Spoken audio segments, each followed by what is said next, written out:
కడప జిల్లా దువ్వూరు మండలం మనేరాంపల్లె గ్రామానికి చెందిన పలు కుటుంబాలు వైకాపా నుంచి తెదేపా పార్టీలో నేడు పుట్టా సమక్షంలో తెలుగుదేశం పార్టీ కండువా కప్పుకున్నారు. పుట్టాకు ఘన స్వాగతం పలికారు స్థానిక తెదేపా నాయకులు. పెద్ద ఎత్తున హాజరైనటువంటి వర్గానికి కూడా కండువా కప్పి తెలుగుదేశం పార్టీలోకి సాదరంగా ఆహ్వానించారు పుట్టా సుధాకర్ యాదవ్. ముఖ్య అతిథిగా మైదుకూరు జనసేన పార్టీ బీజేపీ ఇన్ఛార్జీలు మల్హోత్రా సుబ్బారాయుడు హాజరయ్యారు. మండల అధ్యక్షులు బోరెడ్డి వెంకట రమణారెడ్డి, పెద్ద ఎత్తున జనసేన తెదేపా నాయకులు కార్యకర్తలు పాల్గొన్నారు. గ్రామ పెద్దలకి ఇంతమంది ఈరోజు సుధాకర్ అత్యంత ఘనంగా ఊర్లోకి ఆహ్వానించినందుకు ప్రతి ఒక్కరికి పేరు పేరున ధన్యవాదాలు తెలియజేస్తున్నా. ఎన్డీఏ అభ్యర్థి తెలుగుదేశం అభ్యర్థి మన అన్న పుట్టా సుధాకర్ యాదవ్ గారు వస్తానంటే మనేరాంపల్లె గ్రామ ప్రజలు అక్క చెల్లెలు అన్నదమ్ములు మా అక్క చెల్లెలు కూడా ఈ మైన ఉన్నారంటే ఈ ఊరు ఎంత ఓటింగ్ ఉందో 1000 ఉంటే ఖచ్చితంగా మా టీడీపీ అభ్యర్థి పుట్టా సుధాకర్ గారికి ఖచ్చితంగా 800 ఓట్లు పడతాయని నేను నమ్ముతున్నా.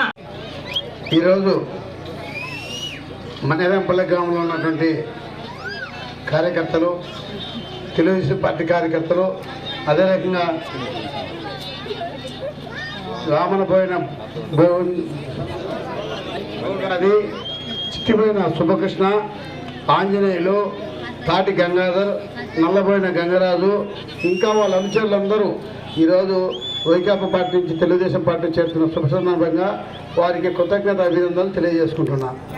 అదే రకంగా వేదిక పైన ఉన్నటువంటి జనసేన అభ్యర్థి అయినటువంటి మన భవిష్యత్తు బాగుంటుంది, మన పిల్లల భవిష్యత్తు బాగుంటుంది ఆలోచించే తరుణము మీలో ఉంది. మీరు ఆలోచించుకోవాలా, ఏ నాయకుడైతే మనకు సరైన పరిపాలన చేస్తారో అని ఆలోచించుకోవాల్సిందిగా మిమ్మల్ని కోరుకున్నా. మన నాయకుడేమో ప్రజల భవిష్యత్తు గురించి ఆలోచించే నాయకుడు మన నాయకుడైతే, జగన్మోహన్ రెడ్డి ప్రజలను హింసించి దౌర్జన్యంగా అధికారం చేరబట్టుకొని పనిచేసేటువంటి నాయకుడు జగన్మోహన్ రెడ్డి. మీరు గుర్తుపెట్టుకోవాలా. ఒక ఉదాహరణ చెప్తున్నా, మనం అందరికీ ఒకటే, నేను రాజకీయానికి వచ్చింది ఏది సంపాదించుకోవాలని రాలా, అధికారం కోసం రాలా, ప్రజలకు సేవ చేయాలనే ఉద్దేశంతో రాజకీయానికి వచ్చిన.